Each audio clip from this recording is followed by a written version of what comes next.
ঈদ তো তখনই সুন্দর ছিল যখন বুঝতাম না জীবনের মানে কি, যখন মনে করতাম দিনের অর্ধেক সময় না খেয়ে থাকলে 2 দিনে একটা রোজা হয়ে যায়। ঈদ তো তখনই সুন্দর ছিল যখন রোজা না রেখে সবার আগে ইফতারি টেবিলের সামনে হাজির হতাম আর সবার আগে ইফতারি খাওয়া শুরু করতাম।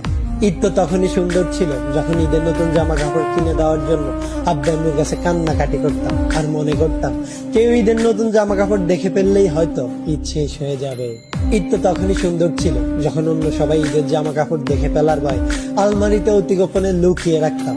ঈদ তো তখনই সুন্দর ছিল যখন ঈদের দিন সবার পা ধরে সালাম দিতাম আর সালামের জন্য দাঁড়িয়ে থাকতাম।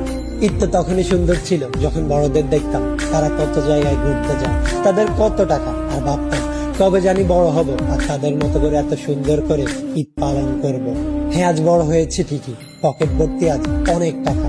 ঈদ আজ ঠিকই আছে, কিন্তু হারিয়ে গেছে ছোটবেলায় কাটানো